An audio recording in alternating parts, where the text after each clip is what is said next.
sit back in your seats, get something to eat, and watch this movie. Don't let the kiddies see it, because, well, we'll let you hear the beginning first. Thank you. Welcome to Crown Club Reviewers, the only show powered entirely by Regal Unlimited passes, caffeine, and the questionable life choices that come from watching way too many movies. I'm Hunter. And I'm Joey. We're not professional critics, but we are professional nerds.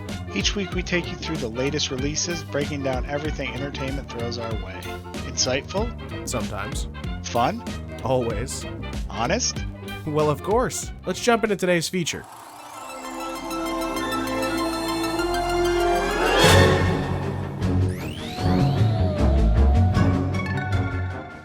Hey, what's going on, everybody? What is up? We are back with another review of Joey. What did we go see? Hunter always comes in like a late night radio host. He's even got the pink light on him right now. We saw Pixar's Hoppers, guys. We did. We saw Pixar's Hoppers. Disney Pixar's Hoppers. Yeah, it's the same company now. Every company is Disney now. This movie was directed by Daniel Chung, who was also one of the writers, along with Jesse Andrews, with stars featuring Piper Curda, Bobby Moynihan, and John Hamm. John Hamm, guys. Mad Men's John Hamm. Good old John Hamm. Dude, I feel like he's been in a lot of stuff lately. Yeah, but I'm an old man. Yeah, but not like, I'm not saying he's been in a lot of stuff like, oh, look at the brand new thing where John Hamm's the star. Like, no, I just mean like just showing up as like yeah, just like showing up. Supporting lately. character. Yeah. Cameo. Exactly. Yeah, whether it's a cameo, like he was in Barry. I didn't even realize like he was in that, and I was like, oh, what the heck? Yeah. But no, yeah, we went and watched a couple of NCIS stars headlining this. Mm-hmm. But yes, we went and watched Hoppers. If you guys don't know what Hoppers is, it's the story of the Jim Hopper clones. Jim Hopper, famously from Stranger Things, now cloned to fight off the Army forces post season 5. You're truly becoming a unreliable narrator there, Joey. Is that not what we watched? Did I watch a different movie? I think you watched a different movie. I think I downloaded the wrong Hoppers. We were at the same theater. I don't even know how that was possible. No, it's a movie about a 19-year-old animal lover who uses technology that places her consciousness into a robotic beaver to uncover mysteries within the animal world beyond her imagination. Let's talk about that. Let's talk about that little definition of the movie. These are always fun. Okay. These little bring them in, hook them. Bring them in and hook them. Do you think that is an accurate description of what we just watched?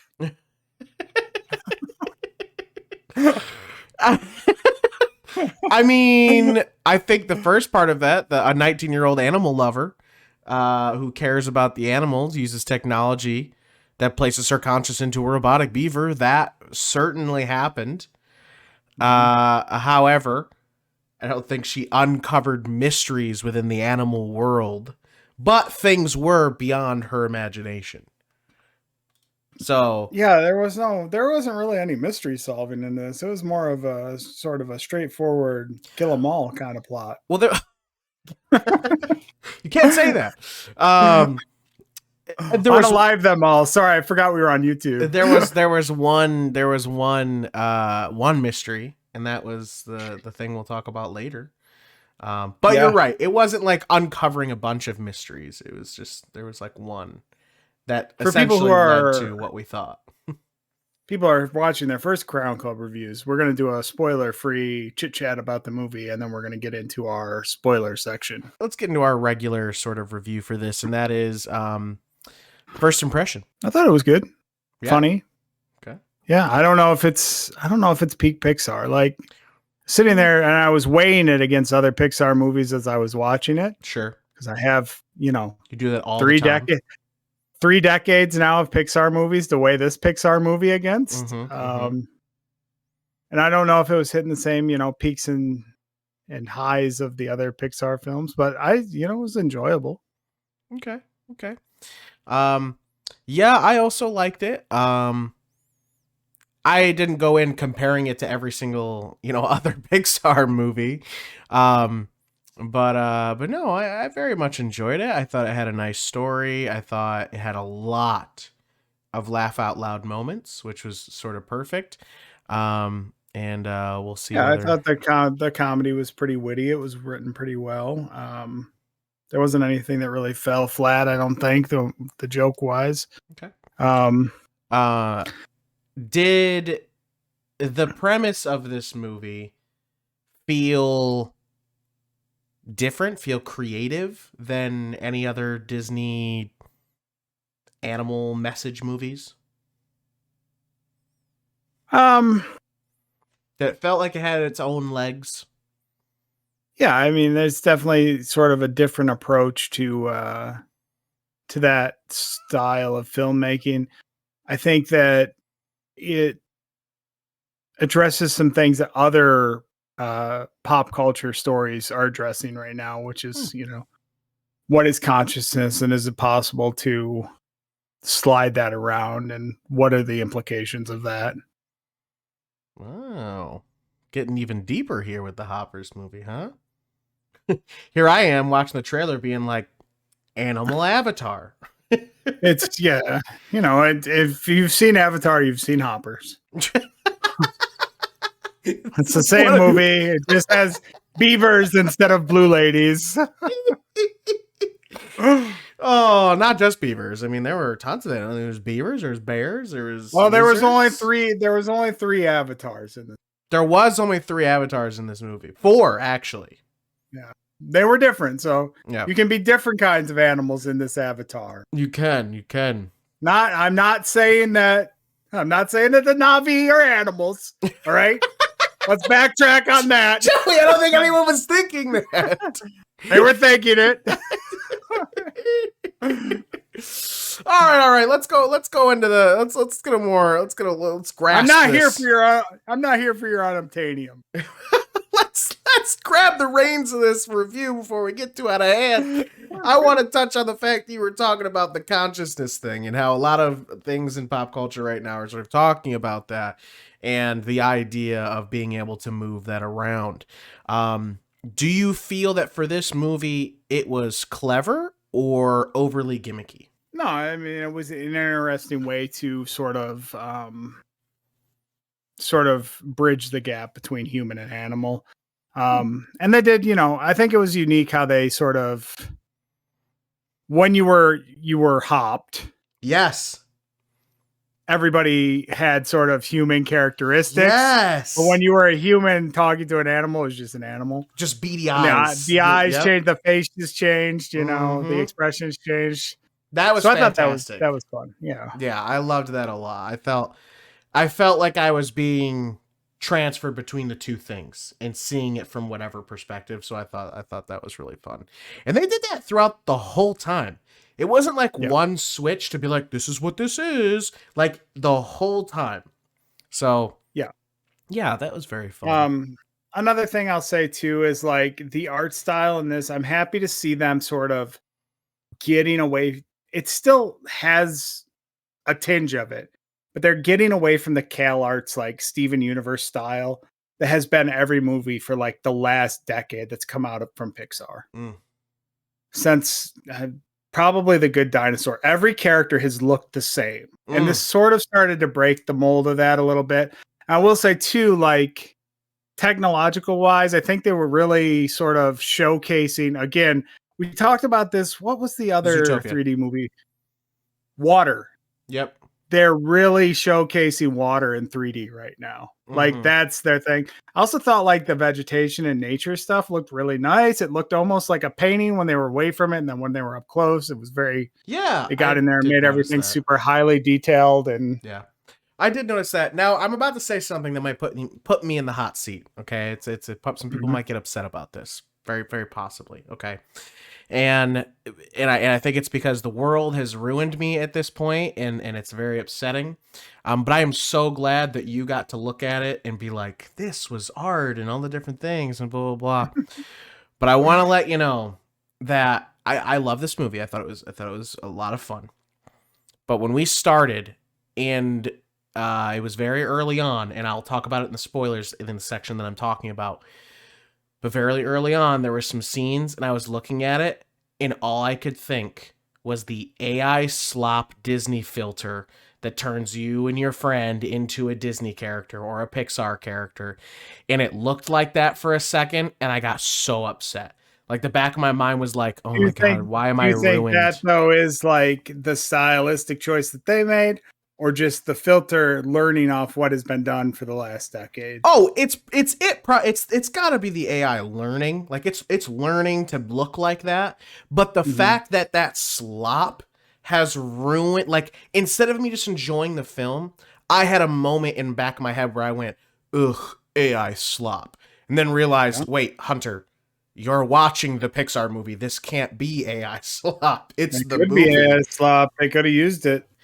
So I don't know, but it upset me for a moment, and Disney could have fired animators and used AI, the data centers. I hate that, and if it's true, I'll be really mad. But no, I for a moment was like, oh no. But that's not anything to say about the movie. That's just everything right now, and it's like, society. Man, do they need to change their style so that I don't feel like that anymore? You know? Well, it's like that with everything. Like, when Spider-Verse came out, that everybody was like, wow, look at this leap in animation. What a change this is. This is going to do so much. And now every movie that comes out from Sony is just Spider-Man again. It looks like, yeah, it's got a very much of those different. Now, I will say, between Spider-Man and K-Pop Demon Hunters, like, there is a difference there. But they use a lot of like visual effects. Yeah, the vibe. There's a similar vibe. And it's the same thing. You see people pulling. Like, look at what League of Legends has become because of Arcane. Oh, I do like love now. that, I do love. But League used to have like all of these individual sort of looking characters, and the videos skins were different. Like, they would switch up. Yeah, art. They would have different video styles for their seasons, and man, I think they just found the formula. Their splash art would all have like individual artists art, and now it's all just Arcane across the. Yeah. Well, before we get too much into other things that aren't hoppers, but still on a good point, I guess the last question before we move into spoilers I want to say is, do you feel like you connected with Mabel? Do you feel like Mabel was a connectable character? So, okay, hold on. Oh boy. I know Opened up Mabel Mabel really well. Oh, because anybody that's watched our D&D content. Oh no. For the last year, I've been in a D&D group with Mabel. Except her name is Moss Greywind. She's precocious. She's impulsive. Oh. She's naive. She has anger management issues. Every scene, I was like, wow, this is Moss. I'm watching Moss right now. It's Moss the movie. No, yeah. So like that connection was easy. I was like, oh, I already know this character.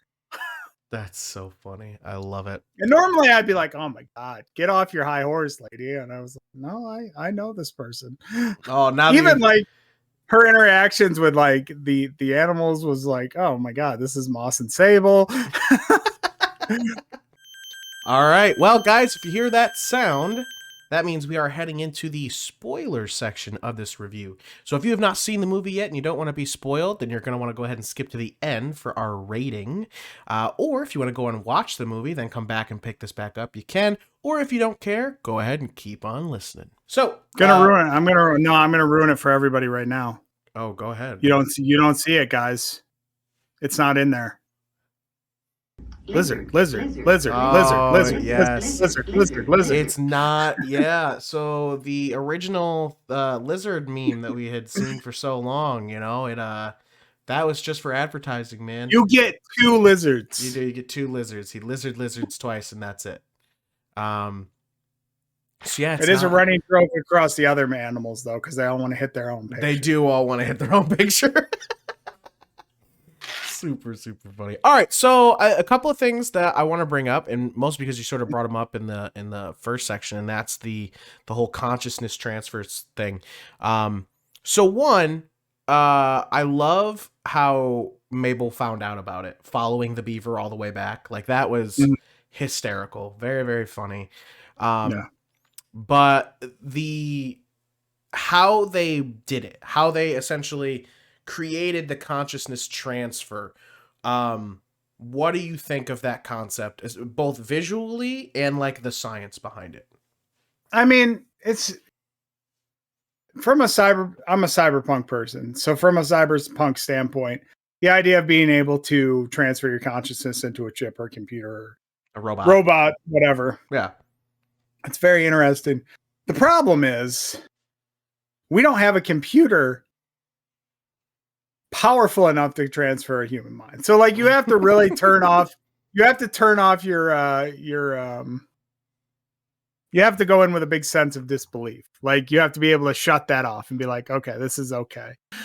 It's a different world, Joey. That some they college could be running off of like fusion and we don't know. That some college professors with like, you know, a teacher budget were able to put this together in a cave with spare parts. I will say, I think she was more than just like a regular, because they were in college and she was paying those other two scientists. So I think she probably was like more of like a tenured professor. But she was, she was getting funding from the university. Yes, but still, like, again, it's the same thing as Ghostbusters. Like they paid them enough to build nuclear reactors that can go on their back to fight ghosts. Hey man, I would just like to think that anytime something like this happens, they just happen to figure out like cold fusion. You know, you just have to suspend your disbelief enough that it works. But sure, you know, it's always interesting to see like that concept. Like it's such a neat idea to be like, okay, I can transfer my essence onto this disc. But is that me? Is there two me's now? Is that my soul on that hard drive, or is that a different being altogether? Does it just stop there? Or does it keep learning? It's such a neat, like that transhumanism idea of going from bio to technical is such an interesting idea. And I think the more like plugged in we get, the more conscious like normies get about that kind of thinking. Normies. Who are the normies? That's my question. Normies are people, you know, that just do their 9 to 5 and they don't really think about that's putting a cartoon. Putting their mind on a hard drive. So here's a question for you for the science of it, right? And that's this. So one, there was the docking station, right? So the whole point is that the robot had to be on the docking station. Then you sit in the chair, you get the egg on top of your head. It starts transferring your brain. Like that's what it does, right? And then in order to go back to human, the robot has to come back to the docking station and put yourself back into the brain. So my question to you is, if the whole thing was like... we find out that the docking station isn't that important to the process. Well, so that's otherwise we'd have a couple of vegetables sitting in the lab. That's my question, right? So it's like they were like, oh, the only way to get back into your brain is to put it on the dock. But I feel, and maybe if we watched it again, I think in the initial one where she wanted to like dock it to get Mabel out was just trying to save her work. Trying to save the robot. Yeah, all along, like if the robot gets destroyed, you get disconnected. So they must have sort of known that if that happens, that's how you... Yeah, okay. Because like at the initial phase of it is like, this is my life's work. Put so much time and money and effort into this. It's too valuable for me just to like hit with a hammer to get Mabel out of it. Right.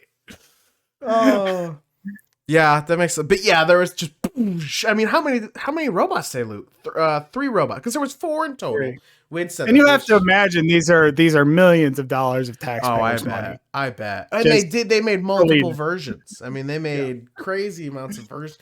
But in the end, I do think that the like universal translator might be the better technology of the two things. Because then you could just talk to him. Now, I will say this: I don't know if the translator works without someone being in the robot, because the robot seems to be what it goes into and then pushes it out. So, but I wonder if, again, if you had the technology to begin with, why didn't you just make an earbud that lets you? Well, oh, sorry. They wanted to be a part to of the integrate animals. into Yes, society. yeah, so that's different.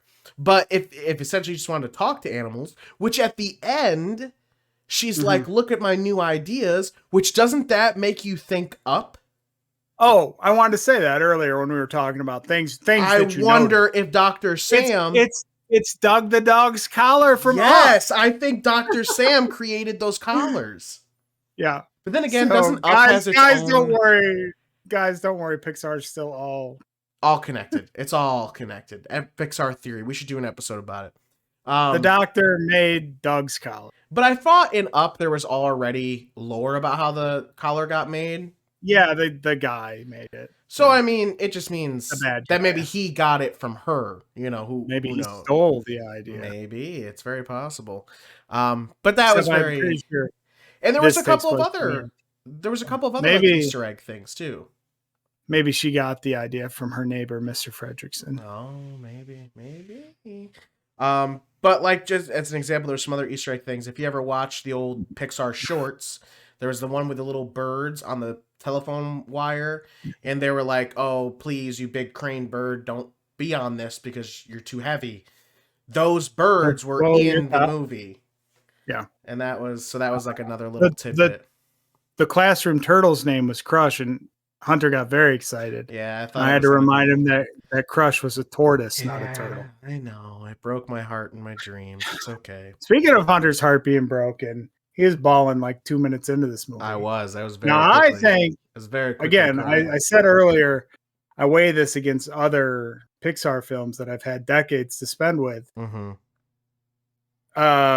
We have a family loss in this movie.